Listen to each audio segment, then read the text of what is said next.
안녕하세요. 사연 읽어주는 남녀입니다. 오늘도 와주셔서 감사드리며 그럼 오늘의 사연 바로 소개해드리겠습니다. 남편하고 저는 같은 학교 CC입니다. 학교 때 만났고 연애를 했죠. 그런데 남들이 생각하는 것만큼 그렇게 로맨틱한 연애 스토리는 아니에요. 사실 저나 남편 둘 다 서로 말은 안 하지만 우리의 연애가 약간의 흑역사라는 거는 서로 암묵적으로 인정하고 있는 상태입니다. 오죽하면 저희 대학교 동창들 만나지 않아요. 동창 얼마 되지도 않는데 그 동창조차 만나지 않고 있습니다. 결혼식도 그 당시 개념도 없었던 스몰 웨딩 하겠다고 딱 친척과 부모님, 친구분 조금 모시고 했습니다. 엄마가 제게 무슨 도둑결혼, 보쌈 시집 보내는 것 같다고 투덜거리셨지만 당시에는 그게 맞다고 생각했어요. 둘 다 뭔가 애매한 마음이 아사무사하게 남아있는 결혼을 했거든요. 저랑 남편 같은 공대 커플입니다. 그런데 왜 보통 공대 커플이라고 하면 공대 아름이라고 해서 하나 둘밖에 없는 여자들이 엄청 예쁨 받고 사랑받고 그렇잖아요. 저는 전혀 아니었어요. 엄청 못생겼거든요. 제 입으로 이런 말 하는 것도 좀 슬프고 어이없지만 제가 태어났을 때 전설같이 내려오는 얘기가 하나 있습니다. 저희 엄마가 저를 처음 보자마자 한 말을 듣고 의사 선생님, 간호사 선생님이 소리 죽여 웃다가 다들 사례가 들려 단체 기침을 하셨대요. 아이고 머니나. 깜짝이야. 어떡하냐. 큰일 났다. 저기 어머니, 갓 태어난 아기들은 좀 빨갛기도 하고 젖어 있기도 해서 제 얼굴이 나오는 경우가 별로 없어요. 선생님, 저렇게 쭈그렁 방탱이 납작한 뼈에 큰 얼굴이 자란다고 달라지겠어요? 저 현실 왜곡하는 그런 여자 아닙니다. 엄마가 그렇게 얘기할 정도니까 얼마나 못생긴 딸이었겠어요. 태어나면서부터 내내 제 별명은 못난이 인형이었습니다. 왜 옛날 드라마나 TV 프로그램 보면 새카맣고 머리 삐죽삐죽 나와서 잔뜩 찡그린 인형 3개 딱 놓여 있잖아요. 그게 영락없는 저, 딱 제 모습입니다. 크면서도 내내 컴플렉스는 굉장히 컸어요. 여자아이인데 덩치도 크고 얼굴도 크고 무엇보다 피부가 너무 좋지 않았어요. 오죽하면 제가 이과 전공하려고 했던 게 나 죽기 전에 반드시 내 피부에 맞는 화장품 하나는 만들고 죽는다. 나 같은 엉망진창 피부를 가진 사람들이 쓸 수 있는 화장품을 만들겠다. 뭐 이런 포부를 가졌기 때문이니까요. 그런데 뭐 항상 인생은 예상한 것처럼 돌아가지 않죠. 화장품 만드는 과를 가기에는 제 성적이 너무나 부족했고 그나마 성적 맞춰 간 곳에서 지금의 남편을 만나게 되었어요. 남편은 우리 대학교 안에서도 잘생긴 남자 1, 2, 3위 안에 드는 사람이었습니다. 다른 과 아닌 옆 학교까지도 남편을 모르는 사람이 없을 정도였어요. 얼마나 잘생겼냐면 가끔 교문 앞에 모르는 사람들이 서성거리는 게 보이면 주변 친구들이 이렇게 얘기해 줄 정도였어요. 쟤 또 소속사에서 스카우트제이 왔나 보다. 또 며칠 전에는 모델 에이전시에서 꼭 한번 오라고 카메라 테스트라도 받아보자고 명함 지어주고 갔다는데 그것도 연락 안 한 것 같던데. 하게 되면 연예인 하겠지. 모델보다야 낫잖아. 아마 얼굴로 그냥 주연 배우 발탁일걸? 사람이 한번 태어났으면 저렇게 생기다가 죽어야 하는데 어떻게 저렇게 잘생겼지? 제 집안도 나름 괜찮대. 아버님 어머님이 그래도 중견기업 정도 운영하시는데 완전 사람도 좋으셔가지고 기부도 엄청 하시고. 대체 저런 애는 누가 데리고 갈까? 누가 데리고 가긴 모델처럼 멋있는 여자가 데리고 가겠지. 안 그래도 여자친구 우리 학교에 있다는데 멀리서 보면 후광 보인다더라. 너무 예뻐서. 다들 그런 얘기를 할 정도로 잘생긴 사람이 바로 제 남편이에요. 그래서 저랑 남편이 처음에 결혼한다는 얘기를 했을 때 정말 그 누구도 남편의 제일 친한 친구조차도 그 말을 믿지 않았습니다. 그리고 나중에는 슬금슬금 사람들이 저한테 물어보더라고요. 혹시 정략 결혼이냐? 부모님이 엄청 돈이 많으시냐? 이것도 저것도 아니면 대체 왜 제가 너랑 결혼하는 거냐? 이런 얘기는 오히려 애교였어요. 나중에는 제가 최면술을 배워 최면을 걸었다느니 술 먹여 재운 후에 전략적으로 사진 찍고 영상 찍어서 협박을 했다느니 정말 어이없는 소문도 돌았습니다. 듣기 좋은 꽃노래도 한두 번이라던데 어이없는 얘기가 자꾸만 돌다 보니 저도 힘들더라고요. 처음에는 내가 이런 남자 차지했어라면서 흐뭇했지만 점점 듣다 보니 왠지 그게 다 저에 대한 욕 같아서 엄청 기분이 언짢았습니다. 그런데 어쩌겠어요. 제 남편이 그렇게 잘난 것을. 그냥 그러려니 하고 결혼했죠. 사실 저희가 결혼한 데는 비하인드 스토리가 있습니다. 아마 겨울날이었을 거예요. 크리스마스쯤이었죠.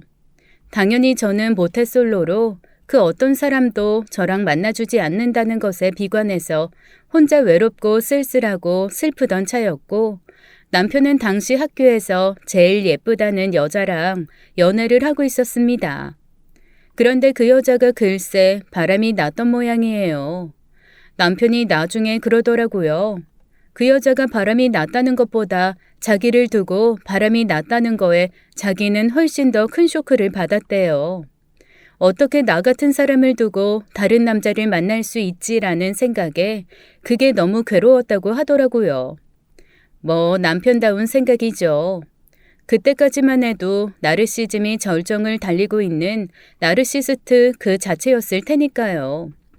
그런데 그런 허망함을 안고 교정을 걷고 있는데 제가 눈에 보이더래요. 그때 처음으로 이런 생각이 들었다고 했습니다. 저렇게 못생긴 애는 평생 그 누구도 못 만나겠지.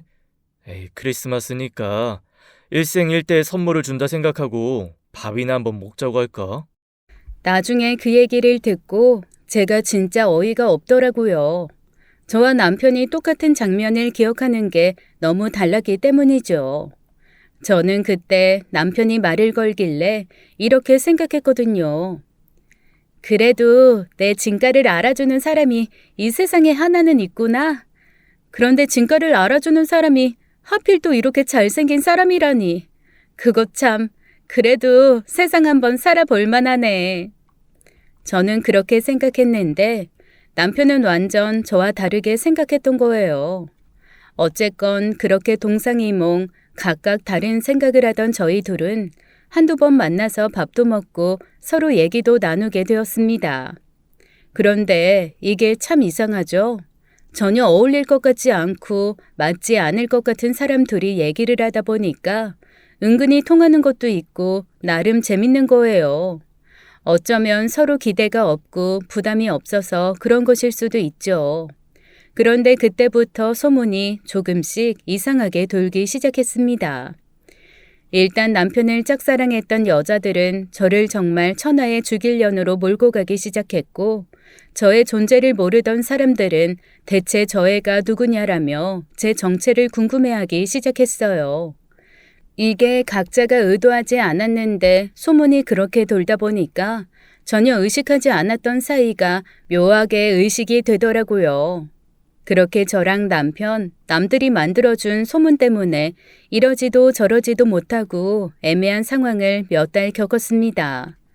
그러다가 덜컥 그놈의 술이 원수죠. 술 먹고 둘이 사고 쳤는데 그 사고치고 머쓱하게 나오는 순간을 마침 아침 일찍 학교에 일이 있어 우르르 몰려오던 사람들한테 다 들키고 말았지 뭡니까. 저희가 모텔에서 함께 나오던 그 순간 제 앞에서 모두가 으악하며 소리를 지르던 그때를 저는 진짜 잊지 못해요. 너희들 진짜로 그런 사이였어? 차라리 핵전쟁이 낫다고 해줘. 이건 있을 수 없는 일이라고.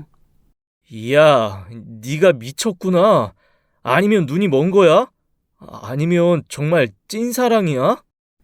에이씨, 이게 나라냐? 아, 정말 짜증나. 그날 점심시간이 되기도 전에 이미 학교에는 쫙 소문이 났습니다.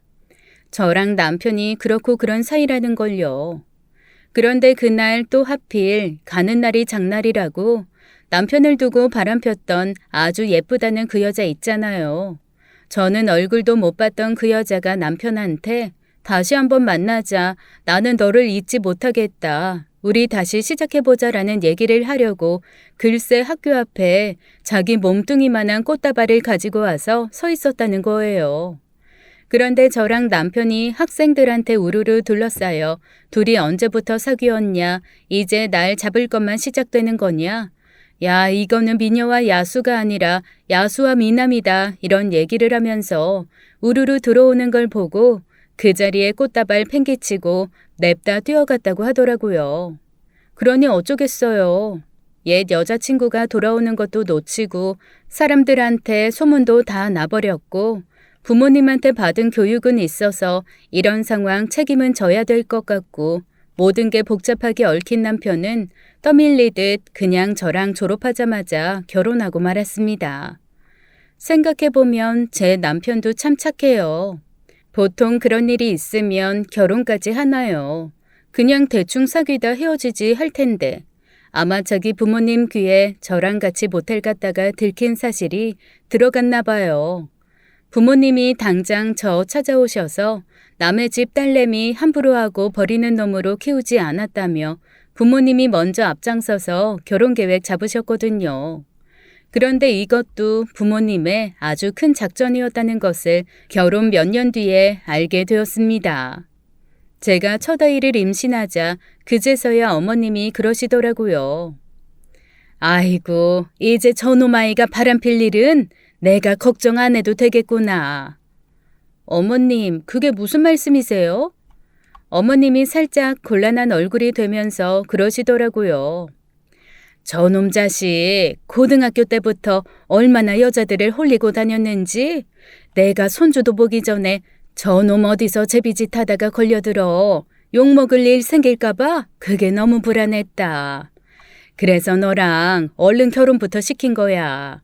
그래도 결혼이라는 걸 하고 나면 좀 덜하지 않을까 싶어서. 네? 진짜요? 저는 어머님이 저 좋아서 예뻐서 결혼시킨 건 줄 알았어요. 아유, 네가 예쁜 건 아니지. 아니 일단 그런데 네가 요리를 잘하잖니. 옛날에 그 미인 소박은 있어도 요리 소박은 없다고 그랬어. 그래도 책임감은 있는 놈이니 얼른 집에 들여다 앉혀놓고 집밥 먹이고 하면 얼추 맘 잡아서 살 것 같았거든. 어머니, 저 속은 거예요? 속긴 뭘 속아. 애 낳고 잘 살면 되지. 그런데 입덧은 괜찮니? 우리 어머니 곤란하신가 보네. 말 돌리시는 거 보니. 지금은 그냥 넘어가 드릴게요. 그나저나 저 입덧 때문에 힘든 건 둘째치고 어머님 아들 때문에 속상해서 죽을 것 같아요. 저 사람한테 너무 서운해요. 아니 왜? 제가 뭘 또 그렇게 서운하게 했는데. 아니 며칠 전에 제가 딸기 먹고 싶다 그랬더니 글쎄 딸기맛 아이스크림 사다 주는 거 있죠?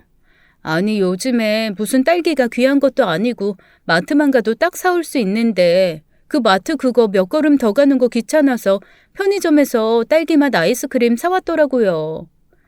아이고 얘, 요즘엔 아이스크림에도 딸기 과일 다 들어있고 맛있어. 그걸 뭘 또 그런 걸 불평하고 그래? 사다 줬으면 됐지. 그리고 요즘 세상이 어느 세상인데 남편한테 이거 사와라 저거 사와라 하니? 배달 다 되고 전날 먹고 싶은 거 딱 주문하면 다음날 딱 오고 얼마나 좋은 세상인데. 예, 그거 남편한테 이것저것 시키는 세상 이미 지난 지 오래야. 너도 그런 거 괜히 해가지고 저기 달달 볶을 생각하지 말고 그냥 네가 먹고 싶은 거 네가 사 먹어. 돈이 없니? 뭐가 없니? 네 남편 얼마나 돈도 잘 벌어다 주고 성실해. 그런 걸로 애 좀 괴롭히지 마라. 위로를 바란 제가 잘못이죠. 어머님도 제 편은 아니시더라고요. 그렇게 저는 임신 기간 내내 남편한테 그은한 임신 투정 한번 못 부려보고 아이를 낳았습니다. 아이를 낳고 나서도 상황은 비슷했어요. 딱 그때쯤 남편의 일이 한창 바빠질 때여서 남편이 저한테 그냥 독박 육아시키고 자기는 밖에서 신나게 일하고 돌아다니더라고요. 그런데 그것도 어머님한테 따로 뭐라고 말씀을 못 드렸습니다. 제가 무슨 말만 하려고 하면 어머님 무조건 남편 편만 드시더라고요. 그리고 제가 또 하나 서운한 건 어머님이 한 번도 저를 어머님 친구들한테 제대로 보여주신 적이 없다는 겁니다. 뭐 그런 걸 가지고 서운하냐, 시어머니가 안 부르면 고맙지라고 생각하시는 분들도 있겠지만 저희 시어머니가 그런 타입이 아니세요. 한마디로 자기가 자랑하고 싶은 건 어떻게든 자랑할 자리를 만들어서 자랑하고 그에 합당한 보상도 해주시는 그런 분이시거든요. 예를 들어 남편과 남편의 남동생, 즉 우리 도련님은 꽤 잘생긴 아들들입니다. 모임이 있으면 꼭 아들 둘은 한 번씩 불러서 인사를 쫙 시키세요. 아들들이 나이가 20살이건 30살이건 그 모임에 계신 분들이 훤칠하다, 잘생겼다, 멋있다 칭찬을 하면서 그렇게 용돈들을 주십니다.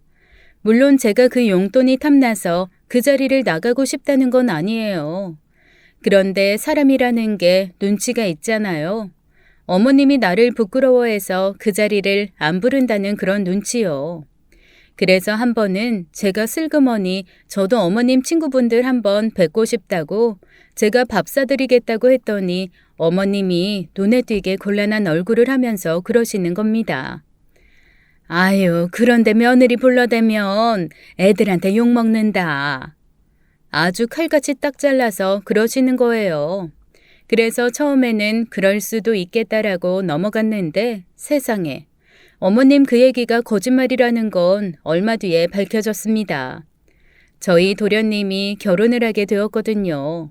그런데 도련님이 결혼할 여자라고 인사시키는 그 순간 저는 깨달았어요. 아, 이 집에서 나는 완벽한 개털이 되겠구나. 이 집의 돌연변이는 내가 되겠구나. 우리 애들이 나 안 닮아 다행이지. 나 닮았으면 나랑 우리 애들은 그대로 쫓겨났겠구나. 인사하러 온 동서가 정말 예쁘더라고요. 태어나서 저렇게 예쁜 여자는 다 TV 안에서만 활동하는 줄 알았는데 제 눈앞에 그렇게 서 있을 줄 저는 꿈에도 생각하지 못했습니다. 아니 무슨 사람이 피부가 그렇게 도자기같이 모공 하나 없을 수 있죠? 게다가 웃을 때마다 만들어지는 주름도 꼭 성형으로 만든 것처럼 너무 곱고 예쁜 거예요. 저는 그렇게 주름 안 생기게 하려고 저녁마다 얼굴에 테이프 붙이고 자고 남편 몰래 돈 모아서 보톡스도 맞고 했는데도 자글자글 하거든요. 그런데 저보다 고작 2살 어리다는 동서는 너무 예쁜 겁니다. 세상에, 그리고 몸매도 어쩜 딱 마네킹 몸매예요. 백화점 가서 저처럼 다리 길이 줄이고 팔 늘릴 필요 없이 그대로 마네킹에 입힌 거 벗겨다가 입히면 되게끔 몸이 예쁘더라고요. 그런 여자가 와서 안녕하세요 라며 생글생글 웃는데 여자인 저도 가슴이 설렐 정도로 너무 예뻤습니다. 당연히 동서 보는 서방님 눈에서는 꿀이 뚝뚝 떨어지는데 문제는 그 꿀이 서방님 눈에서만 떨어진다는 게 아니었어요. 제 남편 눈에서도 떨어지더라고요. 아니 저는 제 남편이 그런 눈빛을 쏠 수 있는 사람이라는 걸 그때 처음 알았습니다. 동서네 식구랑 밥을 먹는 내내 동서와 동서를 보는 그 눈빛이 처음에는 어이없고 그 다음엔 서운하고 그 다음엔 화가 나더라고요.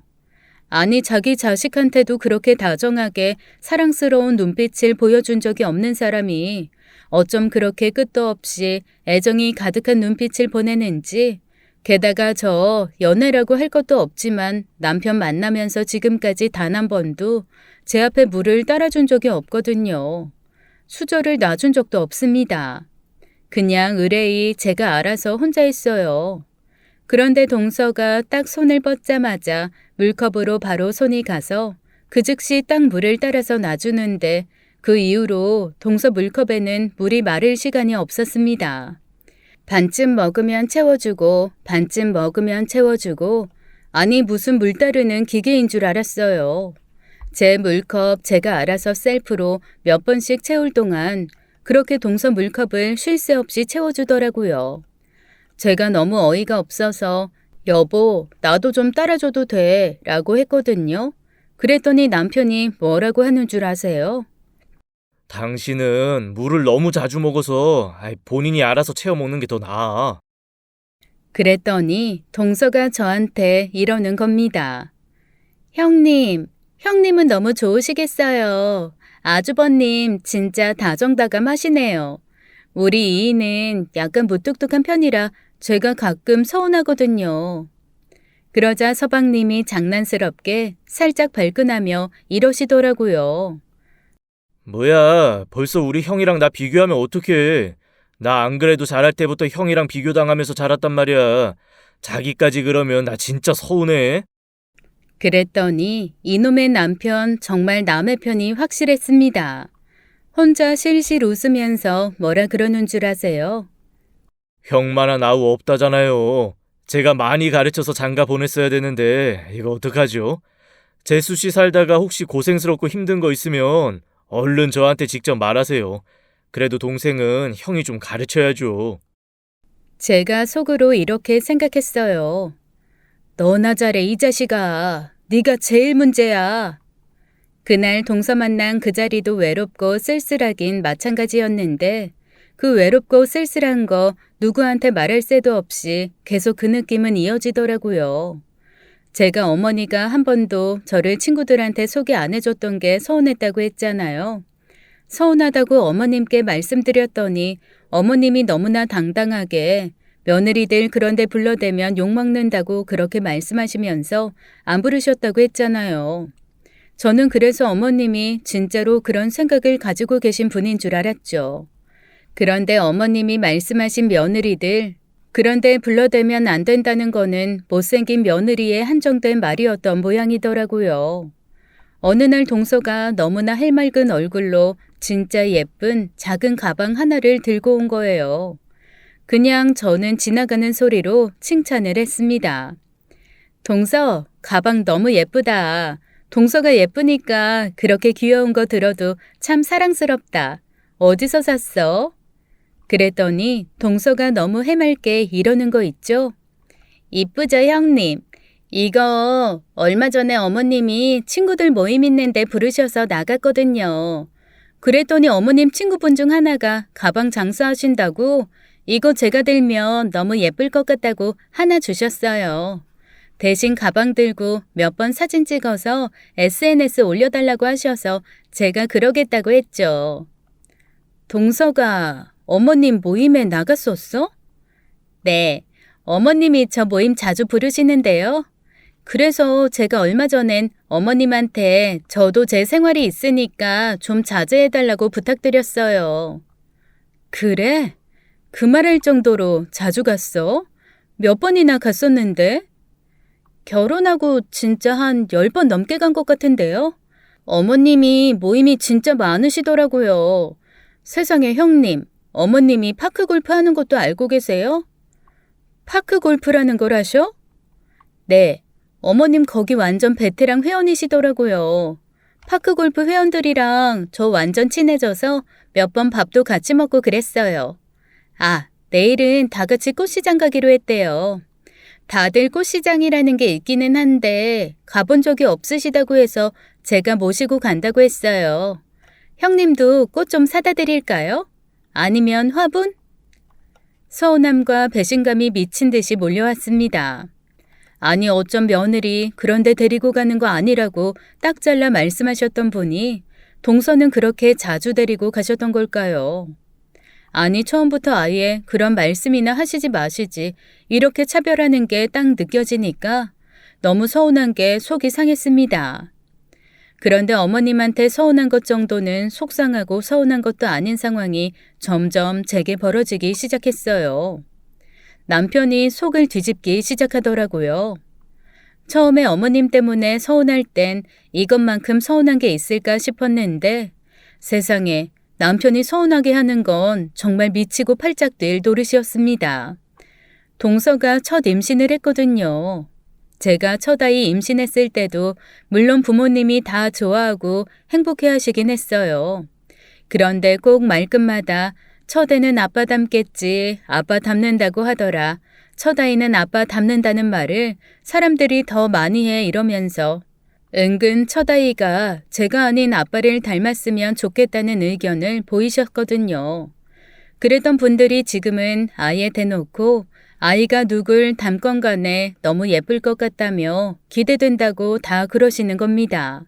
그냥 어쩐지 제 아이한테도 좀 미안하고 제 자존감도 상하고 속상하기도 하고 이래저래 복잡한 마음이 들었어요.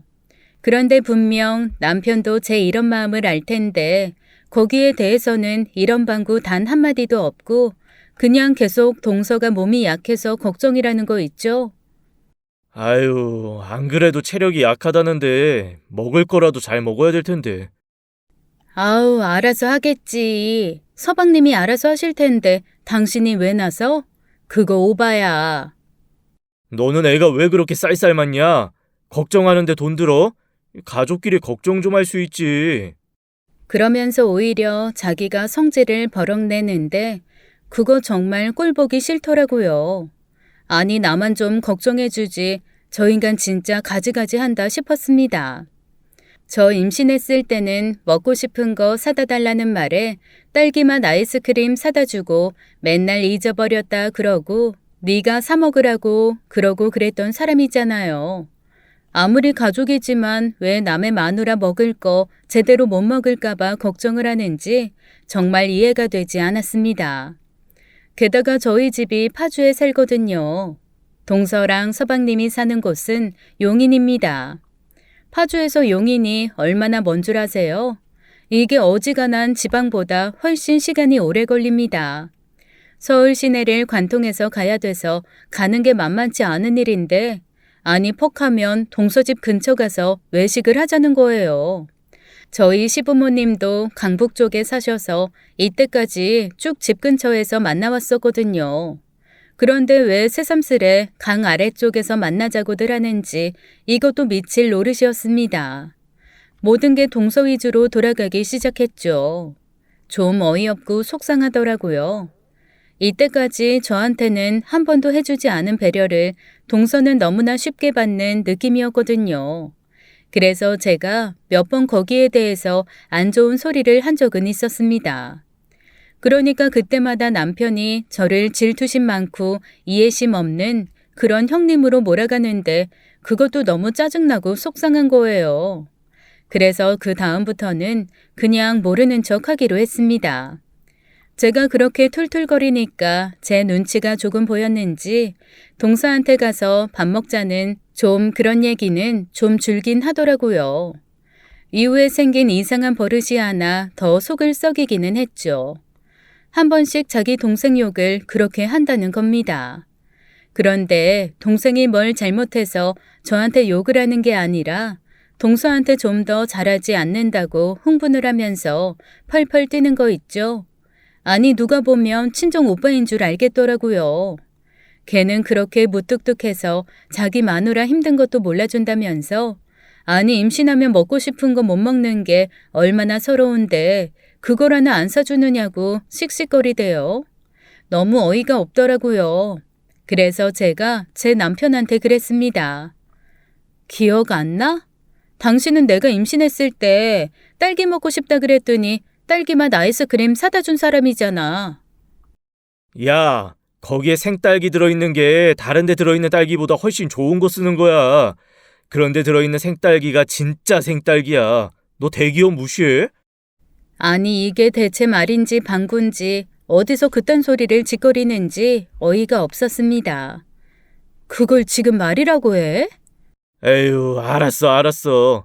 어쨌건 그땐 나도 그냥 그게 그래도 되는 줄 알았어. 그런데 너 그런 걸 아직도 기억해가지고 꿍시렁거리고 있냐? 아니 꿍시렁거리는 게 아니고 지금 당신 하는 행태가 너무 이상하잖아. 먹고 싶은 게 있건 없건 그 집에서 알아서 하겠지. 그걸 왜 당신이 하려고 그래? 아니 우리가 남이야? 너 그러면 안 돼. 사람이 더불어 사는 세상에. 어이가 없더라고요. 자기가 뭐 언제부터 그렇게 더불어 사는 세상을 살았다고 세상 천지 이기적인 인간의 표본 같은 사람이 더불어 사는 세상 운운하니까 진짜 기가 막혀서 쓰러지겠더라고요. 더불어 사는 세상 좋아하네. 네가 뭐 언제 더불어 사는 세상에 뭐 신경 쓴 적이라도 있냐? 맨날 너만 중요하고 너만 행복하면 되는 놈이었지? 정말 웃겨. 진짜 별소리를 다 들어 내가. 너 진짜 그러는 거 아니야. 재수 씨가 얼마나 힘들겠어.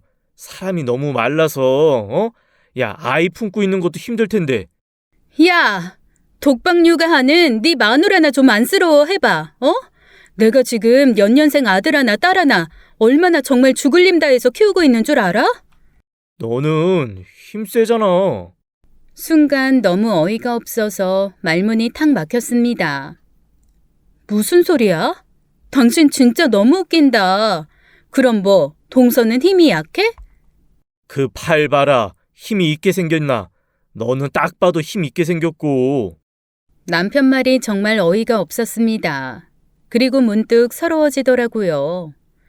아니 대체 얘는 지금 자기가 누구 남편인지 혹시 착각하고 있는 건가? 편을 들어도 내 편을 들어야지. 어쩜 얼굴 몇 번 못 본 동서 편을 이렇게 들고 있지? 정말 너무너무 얄미웠어요. 남편의 일방적인 동서에 대한 애정 공세는 그 이후로 계속되었습니다. 한 번은 제가 아무리 밥을 먹으라고 불러도 들은 척도 안 하고 뭔가 계속 보고 있는 거예요. 뭘 보나 했더니 이 미친 인간이 튼살 크림을 보고 있는 거 있죠? 제가 정말 너무너무 어이가 없어가지고 버럭 소리를 질렀습니다. 아니, 어떻게 튼살 크림을 네가 보고 있냐? 너, 네 새끼들 가졌을 때 내 배가 트든 말든 네가 상관한 적 있어? 글쎄, 남편이 뭐라 그러는 줄 아세요? 저한테 글쎄 이렇게 말하는 겁니다. 너는 워낙 살이 쪄 있었잖아. 그런데 재수 씨는 너무 말라서 살찌는 것 때문에 엄청 요즘에 스트레스 받는다고 엄마가 이만저만 걱정이 아니시더라고. 그러면서 엄마가 나보고 좀 대신 사달라고 했단 말이야. 선물하신다고. 뭐라고? 너무 쇼크였어요. 저희 시어머니 제가 임신했을 땐 2번 다 튼살 크림은커녕 정말 올리브유 한 병 사주신 적이 없거든요. 너무 서운하더라고요. 그런 서운함은 동서 임신 내내 계속됐습니다. 그러다가 정말 절정을 찍은 건 어느 날 저녁 잠자리 들기 전 남편이 부랴부랴 차키를 챙겨서 나가는 장면을 보고 나서였어요. 저는 혹시 회사에서 무슨 일이 생겼나 싶었습니다. 그래서 제가 물어봤죠. 이 밤에 어디 가? 아니. 아니, 좀 가야 될 때가 있어서. 어딜 가는데? 이 밤에 누구 돌아가셨어? 아니다. 옷이 그런 거 보면 돌아가신 건 아니고 대체 이 저녁에 어디 가냐니까? 아우, 좀 어디 갔다 올 때가 있어서 그래. 제대로 대답도 안 하고 휙 나가버린 남편은 몇 시간이 지나도록 돌아오지 않았어요.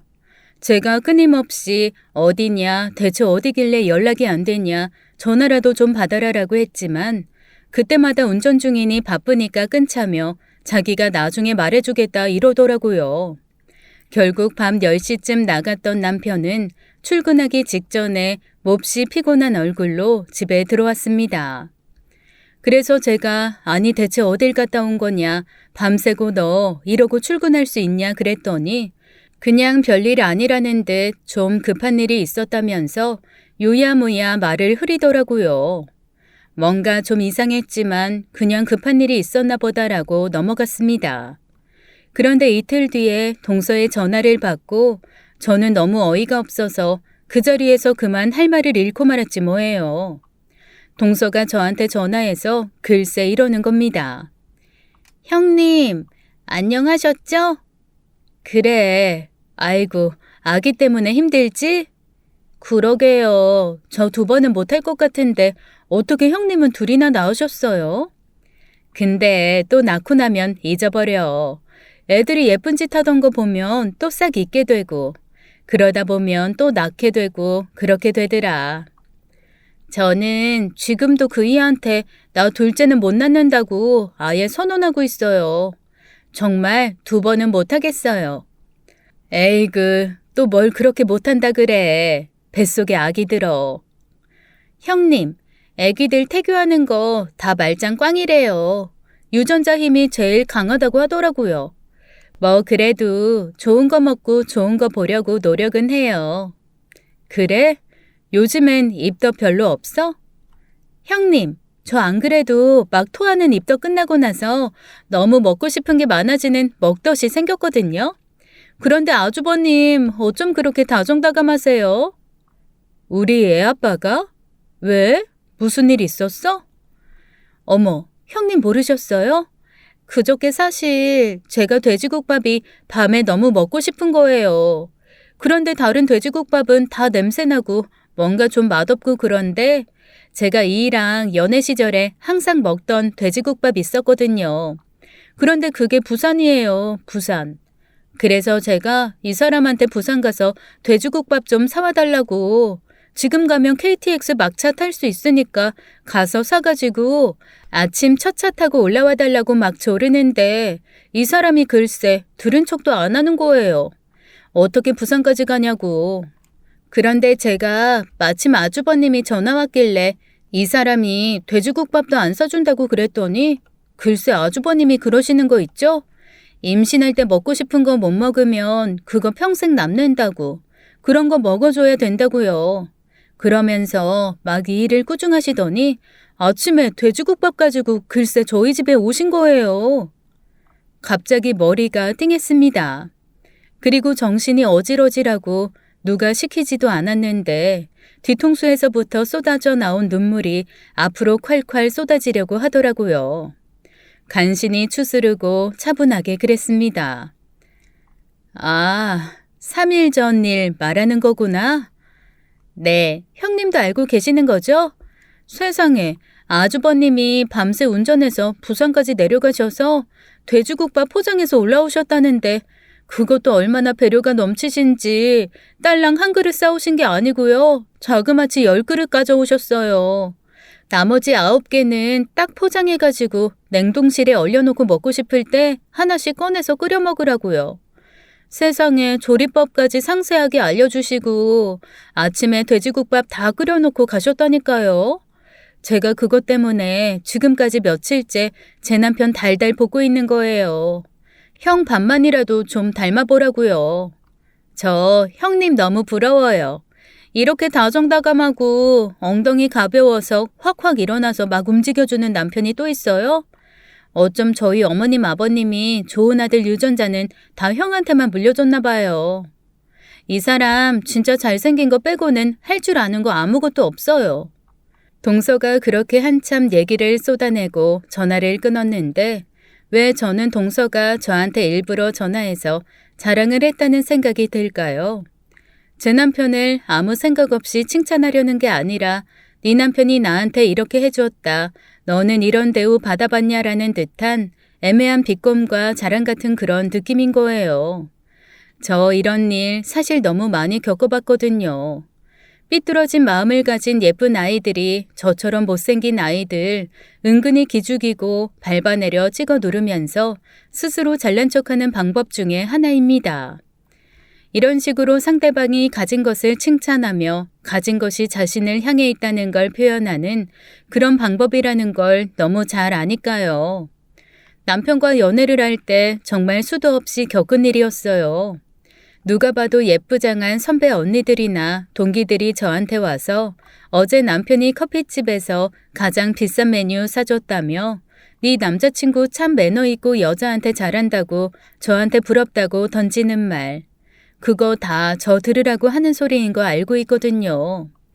왜냐하면 그들도 알고 저도 알고 제 남편이 저한테 제일 싼 아메리카노 외에는 사주지 않는다는 걸 다 알고 있는 사실이었으니까요. 사실 그때마다 저는 그런 생각을 했어요. 그래, 그렇게 빚가봐야 쟤는 나랑 결혼할 사람이고 나랑 함께할 사람이야. 너희가 가진 게 아니고 내가 가진 거야, 저 남자. 그렇게 정신 승리하며 살아왔는데 동서한테까지 이런 얘기를 들으니까 갑자기 모든 게 무너져 내리는 느낌이었습니다.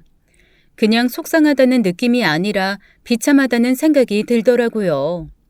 마음이 아득해지고 아무 생각이 들지 않았습니다. 그렇게 동서와 전화를 끊고 멍하게 앉아 있는데 어느새 밤이 되어 남편이 집에 들어오더라고요. 그리고 저한테 퉁명스럽게 말을 했습니다. 뭘 하길래 그렇게 하루 종일 전화도 안 받아? 아이, 밥 줘, 배고파. 그래? 동선에 가서 돼지국밥이나 먹고 와. 그게 무슨 소리야? 내가 그 집에 왜 가? 아니 왜? 부산까지 가서 돼지국밥 사다 줄 정도면 가서 한 그릇 먹고 와줄만 하지. 이야, 너 또 이상한 소리 듣고 왔구나. 내가 이럴까봐 말 안 했는데. 뭘 이상한 소리를 들어? 동서가 나한테 친히 전화해서 그렇게 친절하고 멋진 아주버님이 있어서 얼마나 좋겠냐고 나한테 그러더라. 나는 딸기 케이크 먹고 싶고 생딸기 먹고 싶어도 대기업에서 만든 딸기 아이스크림밖에 못 먹은 사람이라 돼지국밥이 어떤 맛인지 임신했을 때 먹고 싶은 거를 바로 먹는 게 어떤 느낌인지 전혀 몰라서 동서 말에 호응도 못 해줬어. 아유, 또 그렇게 꼬아서 말한다. 동생이 부탁한 거야. 자기가 그 다음날 새벽에 나가야 돼서 도저히 시간이 없다고. 나한테 돈도 주고 수고비도 주고 기름값도 주고 다 줬어. 동생이 자기 아내가 그렇게 먹고 싶어 하는데 자기가 못 간다고. 뭐 야근에 뭐에 다 겹쳐서 집에도 못 들어가고 있다고 나한테 사정사정 하는데 그럼 어떡하냐? 거절을 해? 애가 그렇게 울먹울먹 하면서 사정사정을 하는데. 어휴, 서방님은 좋겠다. 그렇게 말 잘 들어주는 형이 있어서. 그리고 동서도 좋겠다. 그렇게 착착 사다 주는 시아주버님이 있어서. 진짜 또 왜 그러냐? 쓸데없는 소리 하지 마. 남편이 딱 잘라 얘기를 했지만 제가 제 남편을 모르겠어요. 그 얼굴 표정에 서려 있는 당황스러운 빛. 저는 남편이 거짓말하고 있다는 걸 한눈에 느낄 수 있었습니다. 그래서 그날 어영부영 남편이 대충 중국집에서 시켜 먹고 저는 한마디도 안 한 채 방에 들어가 일찍 누워버렸죠. 그런데 그날 새벽 결국 제가 폭발하는 일이 생기고 말았습니다. 일찍 잠들어서 그냥 쭉 자고 있는데 새벽 1시 정도 됐으려나 마루에서 뭔가 두런두런 킥킥거리는 소리가 들리는 거예요. 남편이었습니다. 저 인간이 지금 뭐하나 싶어 가만히 방문에 귀를 대고 들었죠. 처음에는 무슨 방송 같은 걸 보는 줄 알았어요. 하지만 차근차근 듣다 보니 아니, 동서랑 통화를 하고 있는 거예요. 통화를 하는 남편의 말이 가관이었습니다. 원래 예쁜 사람은 먹고 싶은 것도 많아요. 왜 많이 아는 사람이 이것저것 궁금하고 먹고 싶은 게 많다고 하잖아요. 예쁜 사람도 그래요. 재수 씨가 그래서 그런가 보지 뭐. 아니에요. 국밥 먹고 싶으면 언제든지 얘기해요. 뭐 부산까지 얼마나 한다고. 여기서 한 5시간 걸리니까 미리 주문해놓고 5시간 논스톱으로 쭉 달렸다가 딱 받자마자 다시 쭉 달려오면 돼. 그거 얼마 되지도 않은 걸 뭐. 나 워낙 드라이브 좋아해서 평소에도 4-5시간씩 운전해요. 그거 뭐 어렵다고 하나도 어려운 거 아니야. 다음에 부산 말고 뭐 통영, 목포 이런 데서도 먹고 싶은 거 있으면 말해요. 그나저나 저기 어떡해. 맨날 그렇게 남편이 늦어서 내가 이 녀석 아주 단단히 혼을 내야겠어. 임신한 아내 두고 어딜 이렇게 싸돌아다니는 거야. 회사 일 바쁘다는 거 그거 다 핑계야. 미안한 말이지만 나도 해봐서 아는데 임신한 아내 있다고 그러면 회사에서도 다 일찍 집에 보내주고 그래요. 그런데 이제 집에 오면은 뭐 이거 해달라 저거 해달라 하니까 귀찮아서 그냥 괜히 자기 시간 뺏기는 것 같고 그러니까 일 핑계 대고 늦게 들어오는 거지. 내가 이런 거 알려줬다는 얘기 하지 말고 나중에 단단히 잡아요. 잡으면 또 잡혀 우리 형제가. 저 임신했을 때 이 사람 주말에도 일 있다고 회사 나가던 사람이었거든요. 자기 없으면 회사 안 돌아가는 것처럼 주말에도 한 달에 2번은 꼬박꼬박 토요일, 일요일 다 회사 나가서 야근에 잔업까지 다 하고 오던 사람이었습니다. 그런 사람이 지금 동서한테 저런 얘기를 하고 있는 걸 들으니까 정말 피가 거꾸로 솟더라고요. 대체 이 인간을 어떻게 해야 되나라는 생각이 들면서 설마 이 둘이서 바람이 났나 싶은 생각까지 들었습니다. 그러면서 처음에 동서한테 가졌던 일말의 동경, 이런 게 싹 사라지면서 분노만이 부글부글 끓어오르더라고요. 내가 이 두 연놈을 어떡하든 망신을 줘야겠다라는 생각만 들었습니다. 당장 나가서 머리끄댕이를 잡을까 전화기를 붙들고 소리를 고래고래 지를까 하다가 혹시 동서 아이가 잘못될까봐 그거는 못하겠더라고요. 그놈의 모성애가 뭔지 한 번 엄마가 아니 2번 엄마가 돼보고 나니까 뱃속에 아이 품고 있는 여자한테는 모질게 못하겠는 겁니다. 그런데 동서는 그렇다고 치더라도 이 인간은 어떡하든 손을 봐줘야겠다라는 생각이 들었어요. 그렇게 며칠 뒤에 남편의 주접이 좀 잠잠해졌을 때쯤 저희 결혼기념일이 다가왔습니다. 제가 은근히 남편에게 물었어요. 우리 결혼기념일인데 뭐 할 거냐고요. 그랬더니 남편이 코웃음을 치면서 그러는 겁니다. 산지가 얼만데 아직도 결혼기념일을 챙기냐는 거죠. 그러면서 저한테 뭐 갖고 싶은 거 있으면 50만 원 한도 내에서 그냥 카드로 사라고 하더라고요. 좀 서운했지만 저는 또 계획한 바가 있어서 남편에게 생긋 웃으면서 얘기했습니다. 나는 당신한테 이벤트 하나 준비하려고 그러니까 늦지 말고 꼭 일찍 들어와요. 이 주책 맞고 물색 없는 놈이 그래도 이벤트라고 그랬더니 기분이 좋았는지 비실비실 웃더니 쓱 나가더라고요. 그때부터 저는 차근차근 이벤트를 준비하기 시작했습니다. 그리고 남편이 돌아오자마자 남편의 눈을 아주 암흑천지 깜깜한 천으로 꽁꽁 묶어 가렸어요. 뭐 하는 거야? 아니, 뭐 하게? 내가 정말 좋은 데 데리고 가려고. 조심해, 차로 갈 거야. 그리고 남편을 차에 싣고 운전을 시작했습니다. 혹시 들킬까봐 내비게이션 소리도 줄이고 화면만 보면서 진짜 열심히 운전했죠.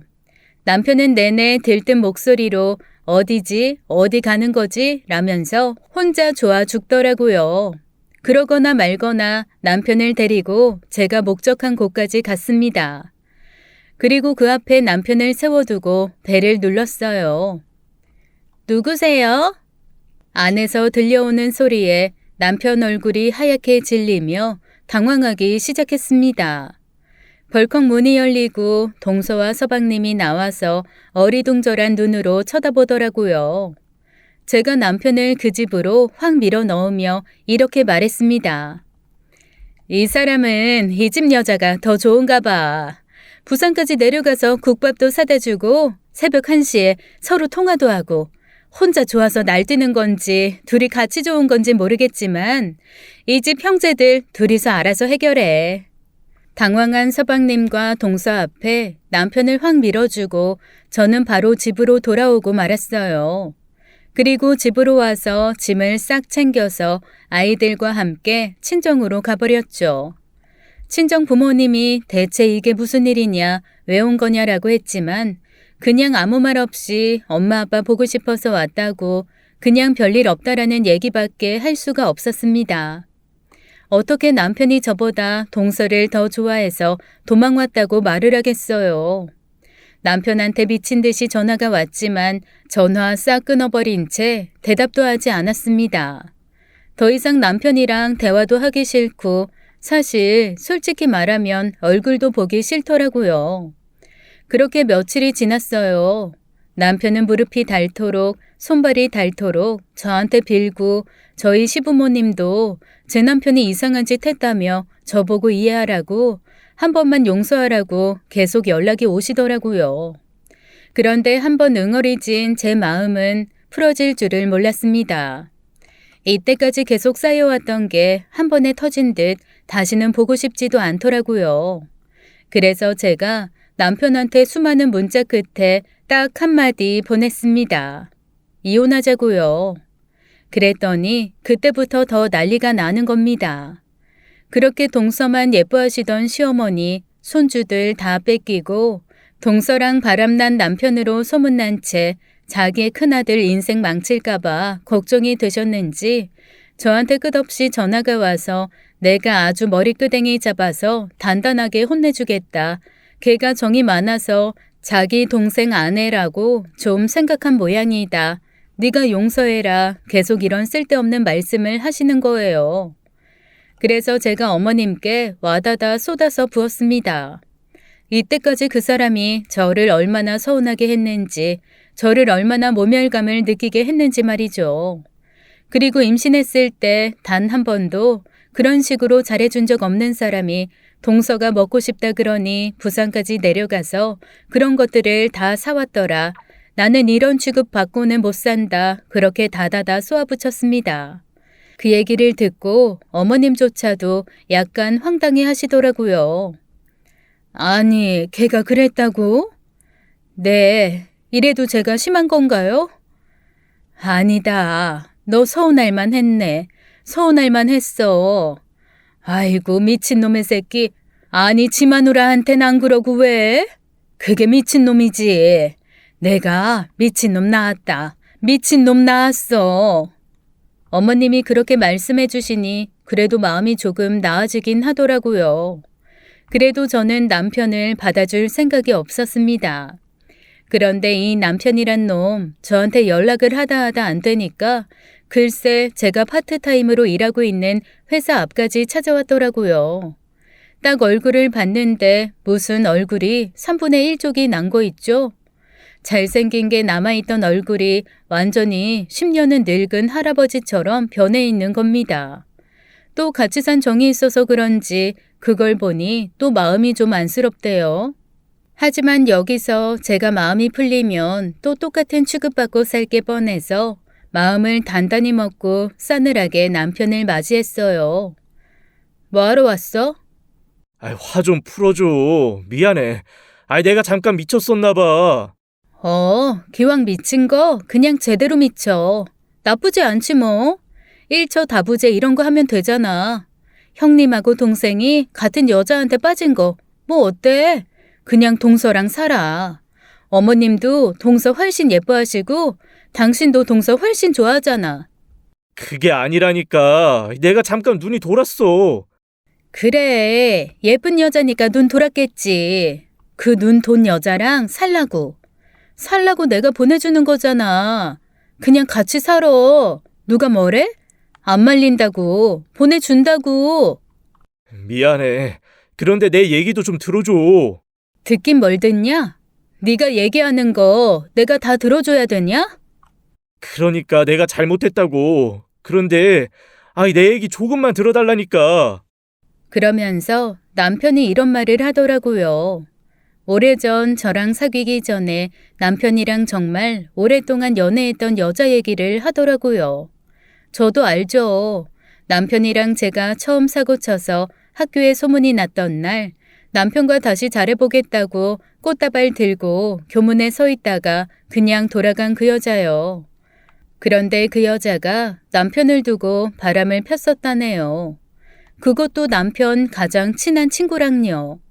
남편은 그때 남들이 다 자기 보고 잘생겼다 그러고 멋있다 그래도 그런 말 일절 귀에도 들어오지 않고 다른 여자 눈에 보이지도 않고 정말 그 여자를 너무나 목숨 바쳐 사랑했다고 했습니다. 자기 첫사랑이라나요? 남편이 그 얘기를 하는데 그제야 소문이 어렴풋이 기억났어요. 그때만 해도 남편은 저한테 언감생심, 꿈도 못 꿀 그런 사람이라 관심이 없었습니다. 대신 그 여자는 바람둥이의 남자 킬러라고 소문이 자자했던 기억이 나더라고요. 그런데 남편의 얘기를 들으면서 슬슬 그 여자 얼굴이 떠오르는데 자꾸만 동서 얼굴이랑 겹쳐서 보이는 거예요. 그래서 제가 의아한 눈으로 남편을 바라봤더니 남편이 그러더라고요. 어쨌건 그 여자가 내 제일 친한 친구랑 바람이 나서 헤어지고 그 둘이서 졸업하자마자 유학을 갔거든. 얼마 뒤에 유학 간 나라에서 사고로 일찍 죽었다는 연락을 받았어. 벌써 10년도 더 전의 일인데 내 친구가 그 소식 전하면서 나한테 그제서야 미안하다고 사과를 하더라고. 그런데 그 얘기를 듣는 순간 나중에 헤어질 때 그렇게 욕하고 원망하고 짜증낼 게 아니라 그래도 좀 어른스럽게 보내줄 걸 그랬다라는 생각이 드는 거야. 그런데 죽었다는 얘기를 들으니까 다시는 그런 말조차 못 해주는 거잖아. 근데 사실은 재수 씨 보는 순간 그 여자가 살아 돌아온 줄 알았어. 너무 닮았더라고. 나도 모르게 그냥 잘해주게 됐어. 절대 당신 싫어서, 그리고 이상한 생각해서 그런 거 아니야. 당신 임신했을 때 제대로 못 해준 건 진짜 미안해. 그때는 내가 정말 철이 없었고, 그때까지만 해도 정말 솔직히 말하면 당신한테 큰 정이 없었던 것도 사실이야. 그리고 애 둘 낳고 사는 지금까지 어떻게 사랑이 없이 살았겠냐. 나 당신 사랑해. 그리고 당신이 진짜 좋은 여자란 것도 알고, 당신이 외모 콤플렉스 있는 것도 알아. 그런데 솔직히 말해서 늙으면 주름 생기면 다 비슷비슷하잖아. 당신이나 나나 이제 빼도 박도 못하는 아줌마 아저씨인데 누가 좀 잘생기고 누가 좀 못생겼으면 어떠니. 그런 거 신경 쓰지 마. 그리고 진짜 재수 씨랑 나 그런 사이 아니고, 나 그것 때문에 지금 동생한테도 엄청 욕먹고 엄마 아빠한테는 거의 호적에서 팔찌경이야. 엄마도 얼마나 후회하시는데 친구들 모임 쫓겨가고 그런 것도 재수 씨가 일부러 막 엄마랑 친하게 지내고 싶다고 그 장소 알아내서 막 자기가 쫓아가고 그런 거래. 엄마가 부르신 적 별로 없대. 웃기더라고요.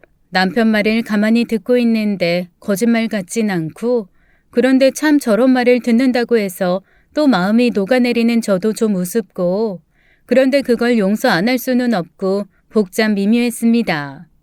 그래서 제가 남편한테 이렇게 얘기했어요. 앞으로 나 당신 일거수일투족 다 감시할 거야. 그리고 당신 월급 다 내가 관리할 거야. 아이, 그건 좀... 싫으면 나가. 아니야. 그렇게 해. 그리고 어머님이랑 아버님도 나한테 사과하시라 그래. 그래, 그렇게 할게. 앞으로 동서랑 직접적으로 얘기하지 마. 나 통해서 얘기해. 그것도 그렇게 할게. 그렇게 남편은 저한테 싹싹 빌고 제가 하라는 거를 다 하겠다고 약속했습니다. 그렇게 지금까지 남편은 저한테 한 번도 반항 없이 복종하며 잘 살고 있어요. 어머님, 아버님은 그 이후로 저와 동서에 대해 은연중에라도 차별하는 말과 행동을 일절 안 하십니다. 제 남편이 일절 곁을 주지 않으니 동서의 여우짓도 줄더라고요. 좀 돌아오기는 했지만 그래도 주도권 제대로 잡고 남편을 휘어잡을 수 있는 기회를 준 건 동서이기에 별로 미워하는 마음은 없어요. 대신 앞으로도 한 번만 더 여우짓하면 그때는 단단히 기강을 잡으려고요. 못난이 인형이 화나면 얼마나 무서운지 보여줘야죠.